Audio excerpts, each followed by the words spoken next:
is William Cooper. I'm sad to inform you of the passing of my grandmother, Frida Cooper, on July 7th. She had a simple fall, which resulted in 3 surgeries over 4 weeks. It was too much for her. My grandmother was a very caring and special person. She was proud of me as I was of her. My middle name is Frederick, after her proper name of Frederica. She looked forward towards my monthly presentations. I will continue to make them in her honor. Now, I'll begin my presentation.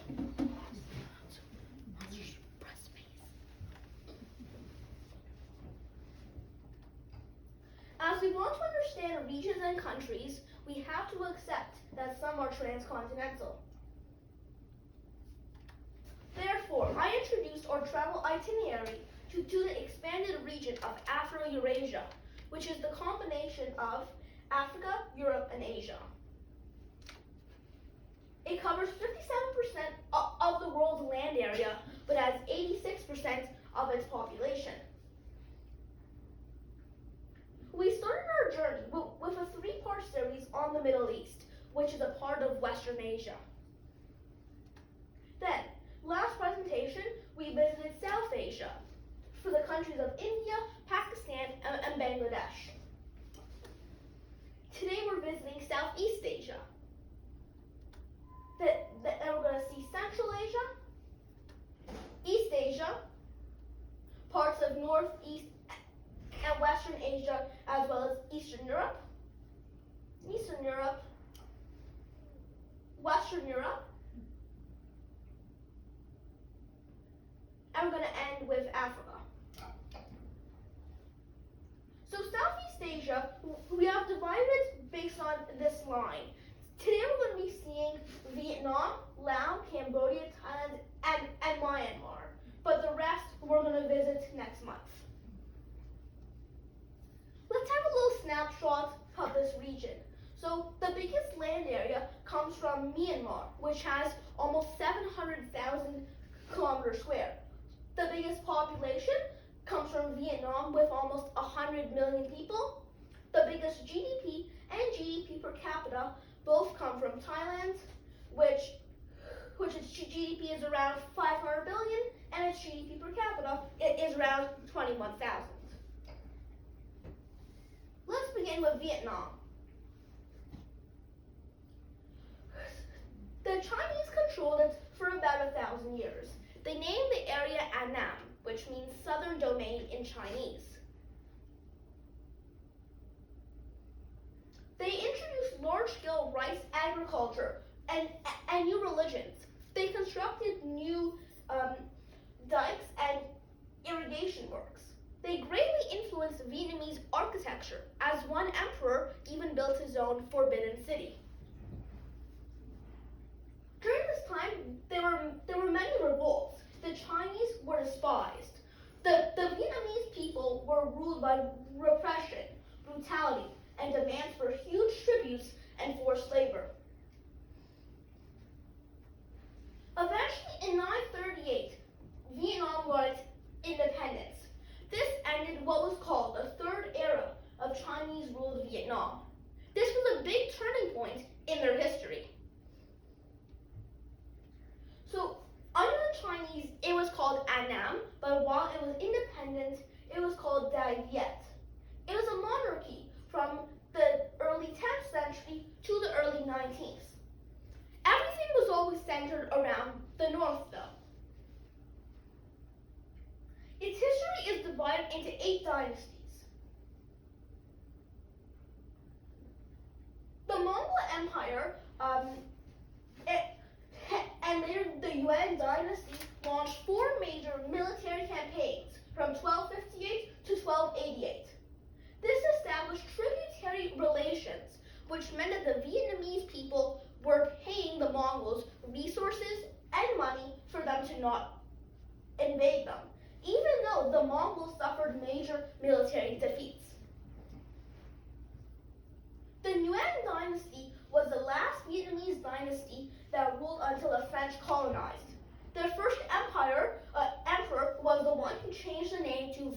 Vietnam.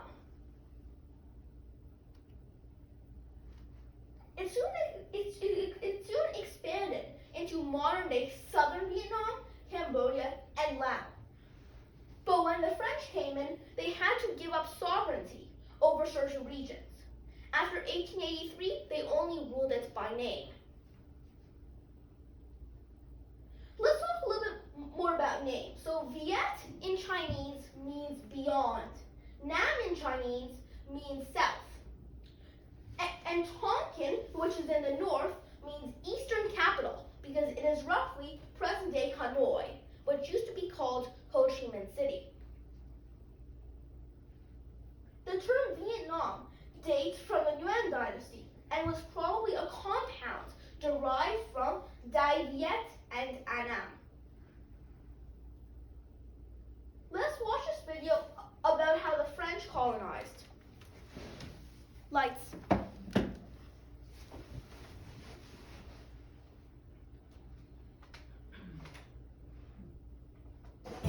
French imperialism in Southeast Asia. Following decades of indigenous pushback against French colonization in Southeast Asia, France's victory over China in the Sino-French War of 1884 to 1885 handed control of Annam, Tonkin, and Cochin China to the French, which today encompasses most of modern Vietnam, while the French would later take control of Guangzhouwan in the Chinese territory, as well as part of Siam in modern-day Thailand. In Vietnam, a rising sense of nationalism led to a period of insurgency known as the CNDV movement of 1885 to 1896, which led to the massacre of some 40,000 Christian missionaries and native Christian converts. Undaunted by local uprisings, France would add Laos and Cambodia to their colonial possessions after the Franco-Siamese War of 1893. Known as French Indochina or the Indochinese Union, over their years as overlords, the French heavily exploited the region's natural resources, at the same time contributing greatly to infrastructure improvements in such areas as healthcare and education.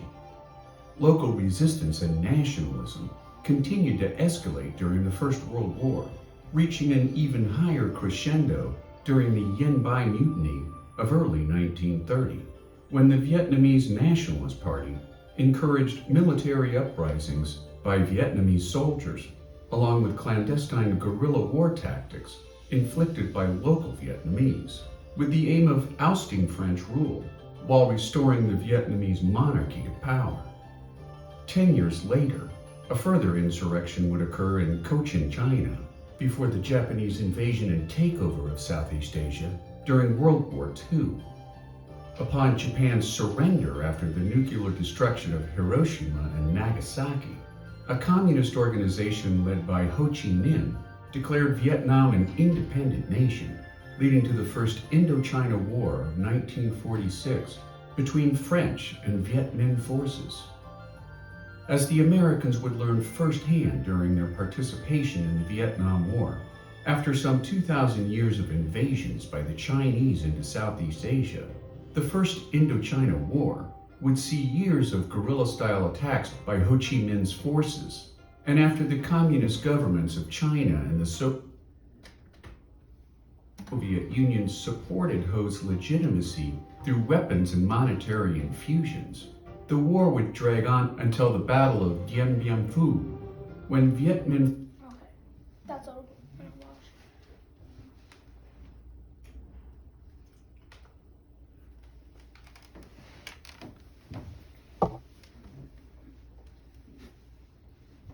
Now let's talk about the Vietnam War.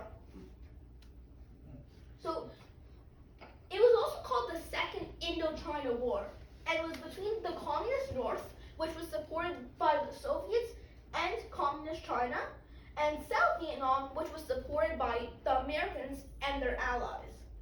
It was rooted in French colonial rule and an independence movement driven by Ho Chi Minh.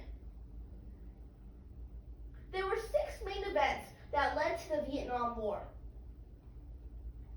Firstly, we have the collapse of French Indochina and Ho Chi Minh's rise. So Ho Chi Minh declared independence hours after Japan surrendered in World War II, and he had to resort to guerrilla warfare once the French rejected his plan.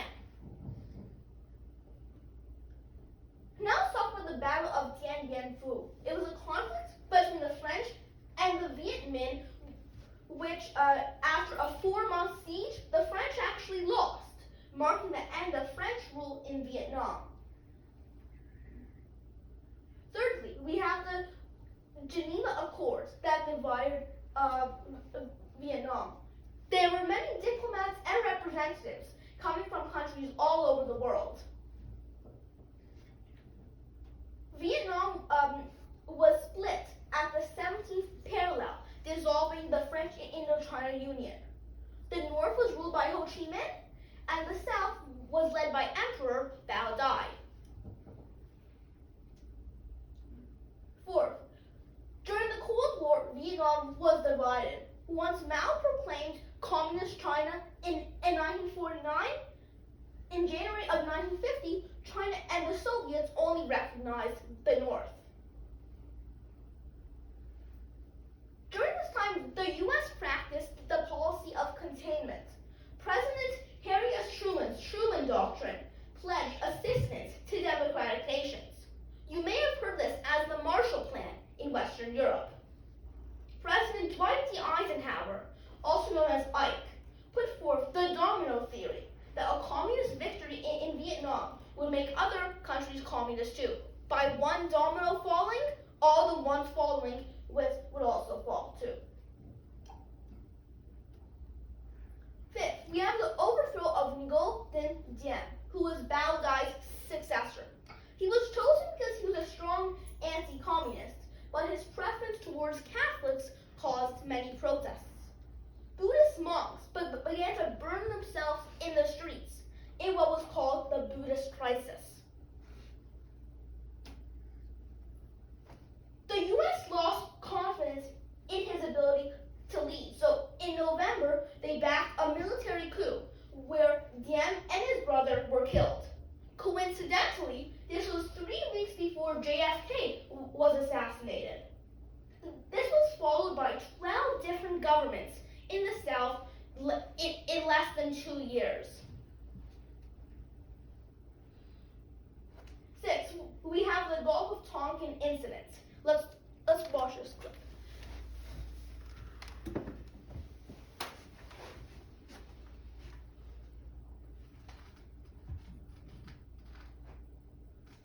The Gulf of Tonkin Incident, 1964, the Vietnam War.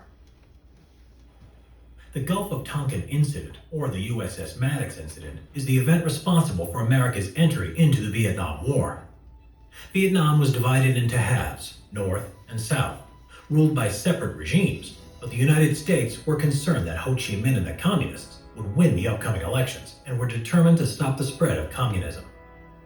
U.S. military involvement, however, had been minimal until 1964.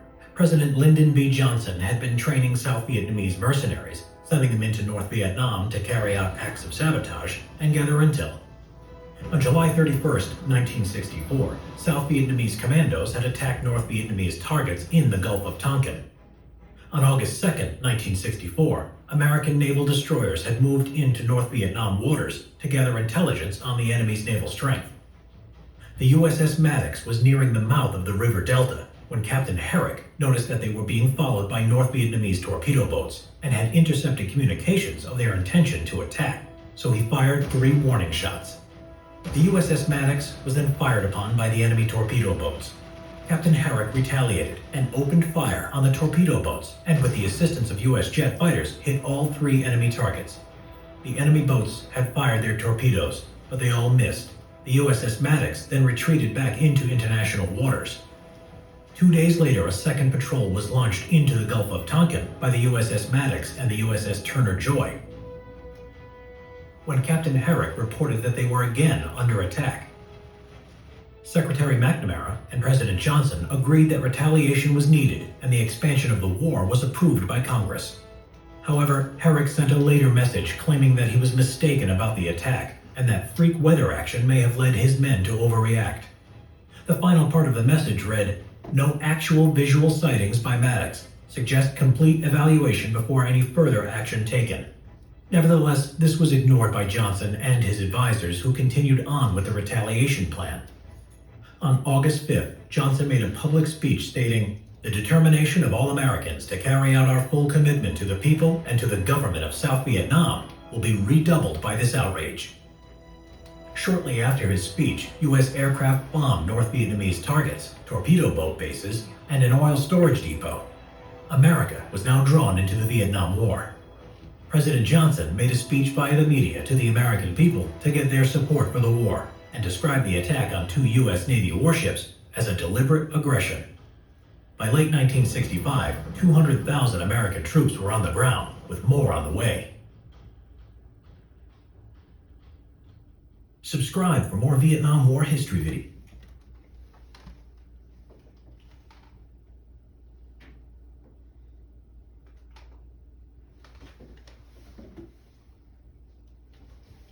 Let's watch this short clip about how President JFK upheld the Truman Doctrine and the domino theory.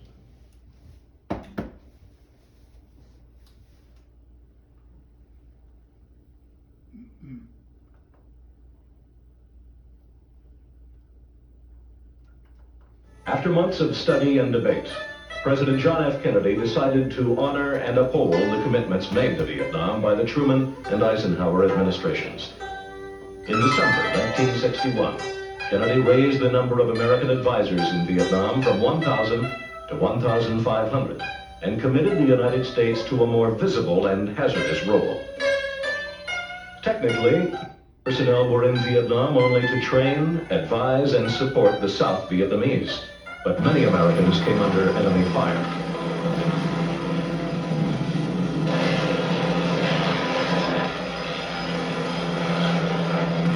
As American casualties rose, so did the number of U.S. advisors President Kennedy sent to Vietnam. By the summer of 1963, more than 100 Americans had been killed in action, and the number of U.S. advisors and support personnel had escalated to 15,000. And still, the war went badly for the South Vietnamese. By September 1963,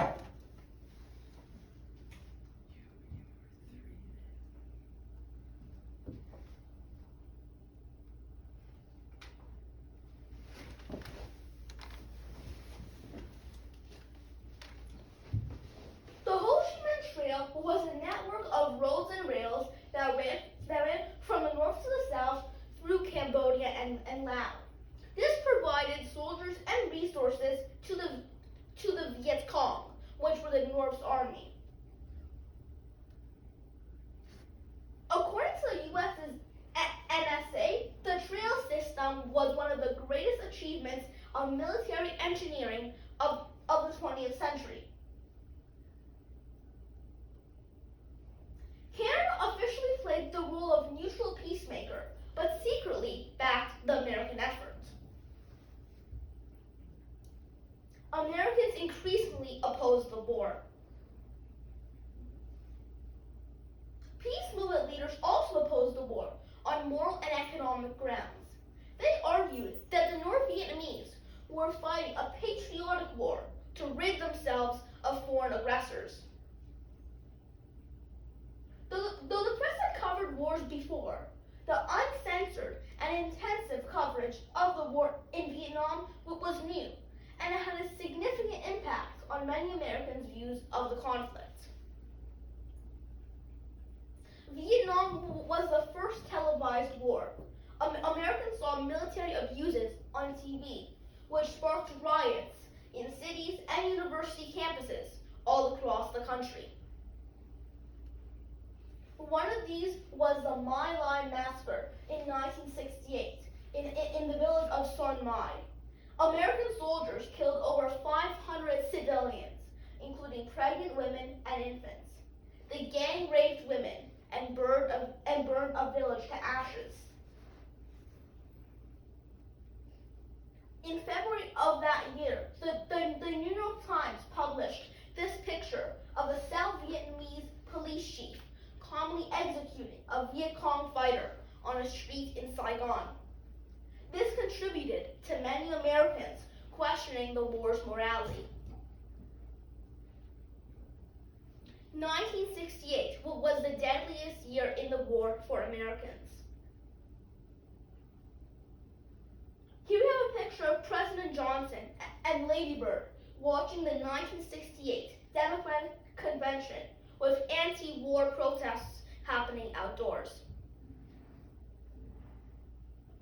On May 4th of 1970, the National Guard ordered 3,000 protesting students to disperse at an uprising in Kent University. They opened fire, killing 4 students and injuring 9. Here we have the Pulitzer Prize photograph of the 1972 shot of innocent children fleeing an accidental napalm bomb. Many draft dodgers came to Canada, where protests were held. Let's watch this video about how Cassius Clay, also known as Muhammad Ali, was one of these protesters.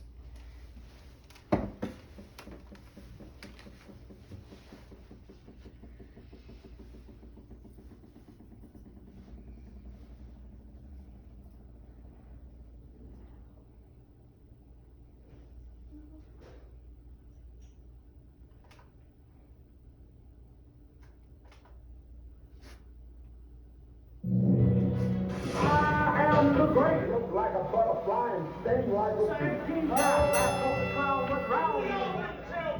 I'm a young man rumble. In 1966, Muhammad Ali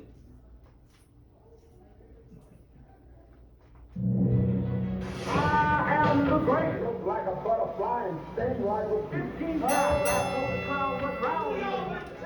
I'm a young man rumble. In 1966, Muhammad Ali, the heavyweight champion of the world, was banned from boxing in the United States after he refused as a conscientious objector to serve in the army. Boxing is nothing like going to war with machine guns, bazookas, hand grenades, bomber airplanes. My intention is to box to win a clean fight, but in war, the intention is to kill, kill, kill, kill, and continue killing innocent people.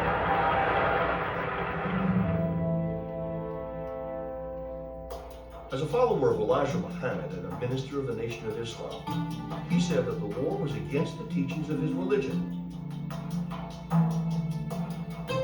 What the 60s were a time of creative imagination, the ability to find truth, your own truth, and pursue it.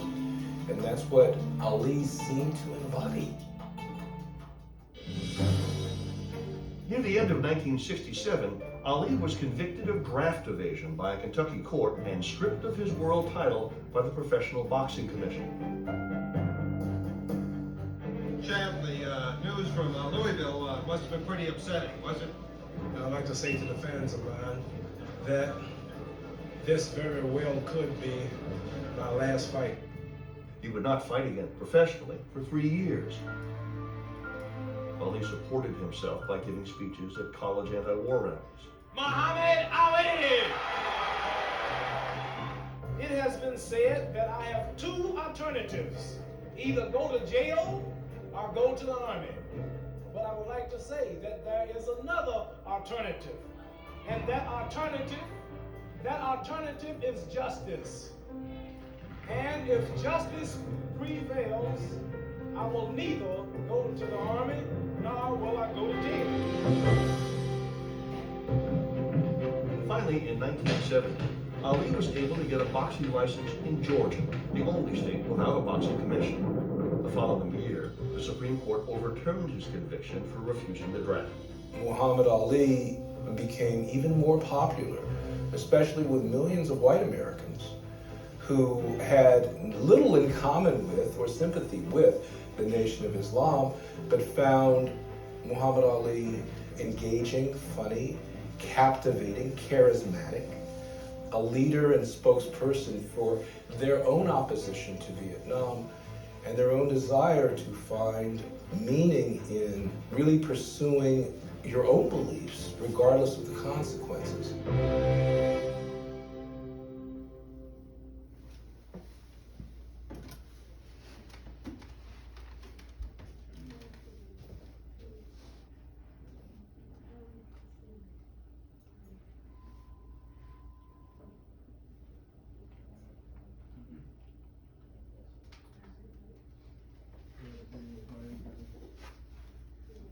Let's watch this short video about the end of the Vietnam War.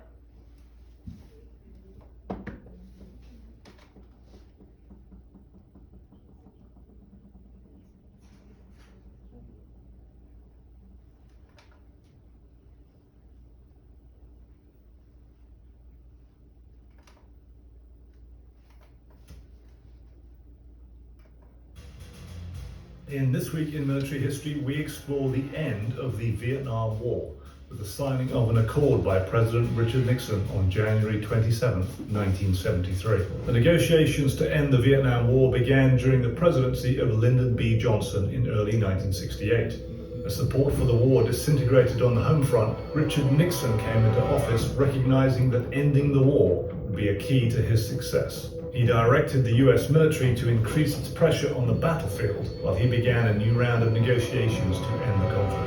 Casualties continued on both sides as the discussions towards an accord slowly rolled forward.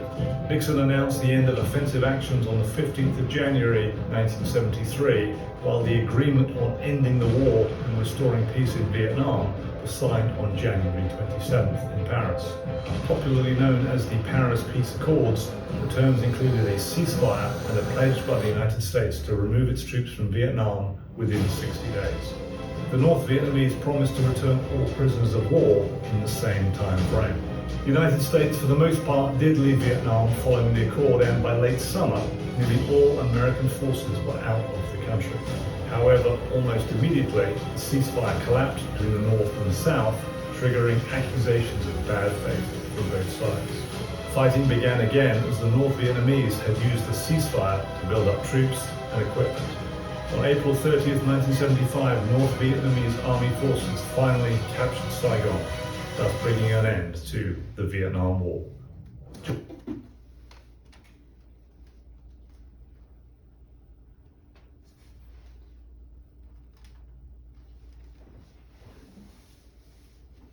Cambodia. Let's watch this short clip about their history.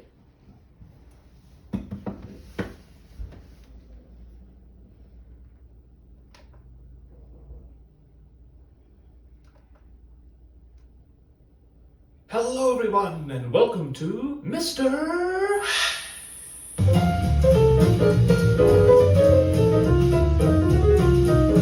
This is Southeast Asia, and here is Cambodia. Now, Tho Tau, shall we? It isn't known when Cambodia was first inhabited, but bones found in Samrong Sen indicate that the ancients closely resembled modern Cambodians. They gathered in villages and fished and herded pigs and water buffalo and grew rice. Some even think rice cultivation started here. All, of course, subject to the weather's whims, and there wasn't much to do in the wet season when the monsoons dictated the terms. Now, at some time, no one knows when, Indian culture began tiptoeing into Cambodia and finding a welcome home. The people even took to wearing turbans rather than straw paddy hats. By the 500s AD, India had given Cambodia a religion, a written script, a system of absolute monarchy, as well as their brand of architecture, astronomy, and more. Now, while there was a comfortable elite class, the commoners did not live so daintily. The Chinese described them as ugly with frizzy hair. They wear neither clothing nor shoes. Cambodia became a mighty power with the rise of the Khmer Empire, and yes, that is how it's pronounced. This Hindu-Buddhist state was supported by the rice-farming masses and slaves, who propped up an elite class fond of parading about in gold on their elephants, launching military campaigns, and building big things, and the Khmer artists and architects were indeed highly skilled. Amid the usual pernicious power struggles in palace politics, there arose Surya Verman II, who built the biggest religious building in the world, Angkor Wat, the apex of Khmer architecture. Likely meant to be a mausoleum, Angkor Wat is a staggering feat of construction and artistry, an immense silent ceremony of sandstone, encircled by a mile of bas-reliefs of gods and girls and lotuses, topped by pine cone towers. Jayavarman VII was the king during the empire's prime, and after him, the state slowly lessened in power. Sri Lankan monks introduced Theravada Buddhism, which would become the main religion of the country. The empire's exhausting wars against neighbors like Siam saw it decline and die in the 1400s, setting up shop somewhere else, only for that to be destroyed as well by Siamese forces, angered by Cambodian incursions into their land. Cambodia's days of glory were long gone. Its mighty temples of stone were neglected and forgotten and swallowed by the jungle. By the 19th century, humbled Cambodia was divided up between Siam and Vietnam. This sparked King Norodom to agree to make Cambodia a protectorate of France, thus salvaging his nation from geographic deletion. So Cambodia became a piece of French Indochina. The French abolished slavery and introduced modern technologies and medicine, which resulted in a massive growth in population. The Second World War saw the Japanese occupation of Cambodia, after which Cambodia moved for and eventually won its independence in 1953. The king kept his country neutral during the Cold War and opposed US airstrikes on targets in his territory during the Vietnam War. He was ousted in a coup, and after the ensuing civil war, the country was under the rule of the Cambodian Communists, or Khmer Rouge, led by Pol Pot. Educated in Paris, he was introduced to Marxism, and little did his circle of intellectual friends know that he would become one of the century's most ruthless dictators. Like many disciples of Marx, Pol Pot had a lot of bright ideas and not a lot of patience to implement them. An atheist, he outlawed all religions and dreamed of returning Cambodia to its agrarian past, and therefore banned everything Western, even medicine, and emptied the cities, forcing the people to toil on collective farms. The total number of deaths from forced labor, starvation, torture, disease, and execution in the infamous killing fields was about 2 million, or a quarter of the whole country's population. But then Cambodia foolishly attacked Vietnam, and Vietnam invaded. Pol Pot fled, and Vietnam occupied the country until 1992. Though the craziness has stopped, Cambodia still languishes under a dictatorship, and the country is one of the world's most corrupt, suffering from widespread poverty. But the economy has grown, and several million people travel here annually, gazing upon those marvelous wonders from long ago when this country ruled an empire. Here's hoping Cambodia sees better days. But until then, bye-bye!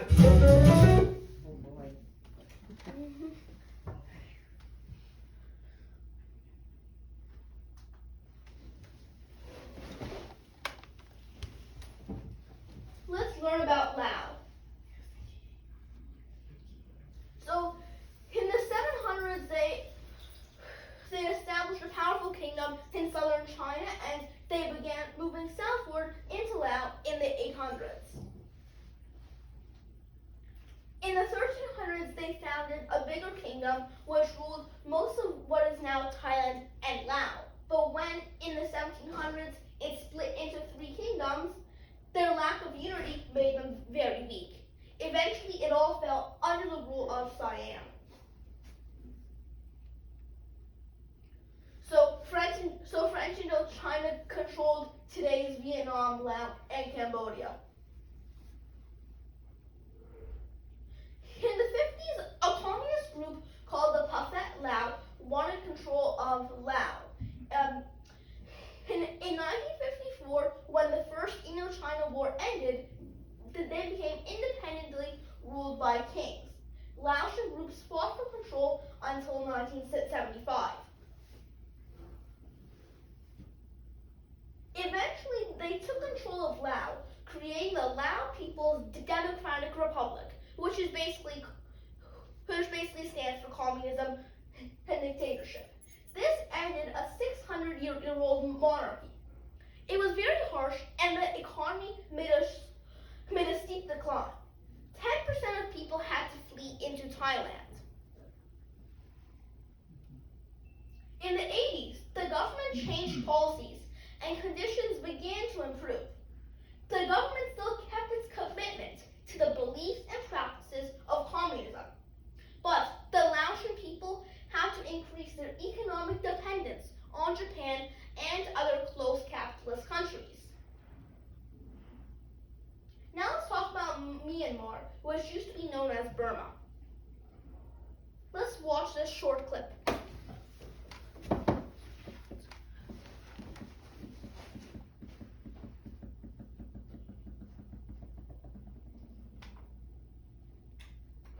Hello everyone, and welcome! Let's go, shall we? Monsoons.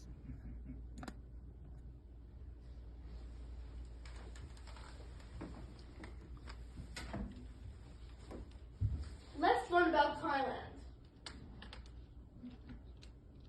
Let's begin with this video.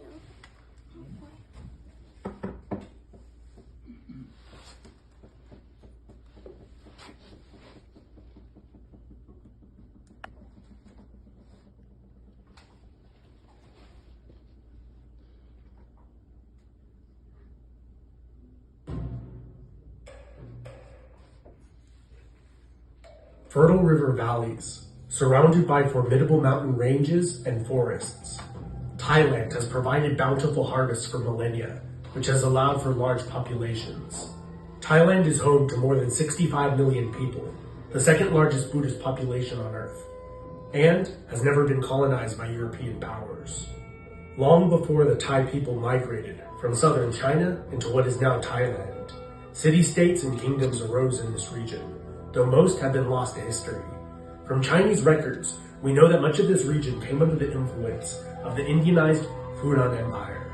Although much is not known about them, we do know that they had wide-ranging trading contacts based off of Roman coinage and Indian, Vietnamese, Filipino, and Chinese products found in the excavations of their port cities and trading posts. In 450 AD, the Thawarawadi kingdom of Lao established itself as an independent kingdom. To the east, the Chenla emancipated themselves from the Funan rule as well, creating an empire to rival the former. However, they would fall victim to infighting, separating into land and water Chenla. The northern state would rapidly disintegrate into smaller squabbling principalities, while the water Chenla would fall under the domination of Javanese and Sumatran rulers.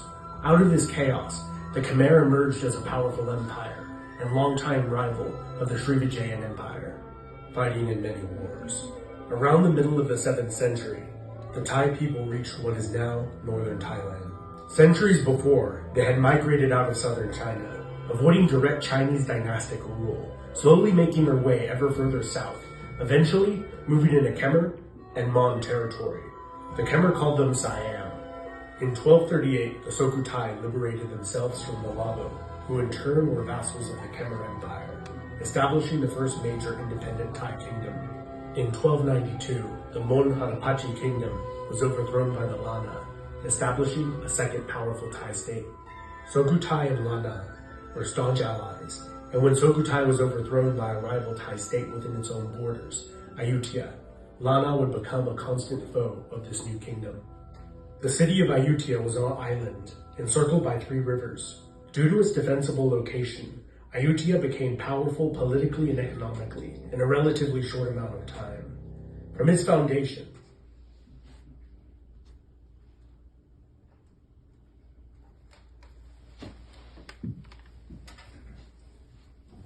Let's review some of the points made in this video. So Thailand was never colonized because the French and the British agreed to keep it as a neutral territory between British Burma and French Indochina.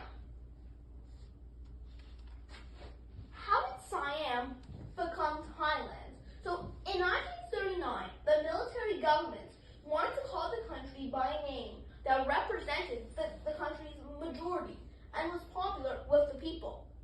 Siam had been the name of the kingdom for almost 800 years. Thai people always recognized themselves as Thai.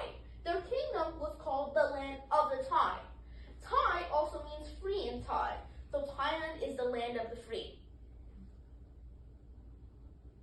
Thailand has some of the most beautiful rivers and beaches. I really suggest that you all visit. Part 6, fun facts. So Ho Chi Minh actually got inspired by the US. He used the Declaration of Independence as a model for his proclamation of the independence of the Democratic Republic of Vietnam. Vietnam is the world's second largest exporter of coffee after Brazil. 40% of Vietnamese people have the last name of Nguyen. Laos is sadly the most heavily bombed country per capita in history. From 1964 to 73, the US dropped more than 2.5 million tons of ordnance in Laos during 580,000 bombing sorties. Imagine a plane load of bombs every 8 minutes, 24 hours a day for 9 years. On a little bit of a lighter note, Siamese cats first appeared in Siam around the 1300s. Today, they are one of the oldest cat breeds in the world. Until the late 1800s, conjoined twins were called monsters, coming from the conjoined twins Chang and Eng Bunker. They were called the Siamese twins when they first came to England to become circus exhibits. Thailand has more than 40,000 Buddhist temples, and it is the biggest producer and exporter of cut orchids in the world. One of the most famous plays is The King and I with Yul Brynner. It took place in 1860 Siam. I'm sure that many of you have seen this play before. My parents wanted me to interact with others, so I always asked people how they said butterfly in their language. I got up to 23.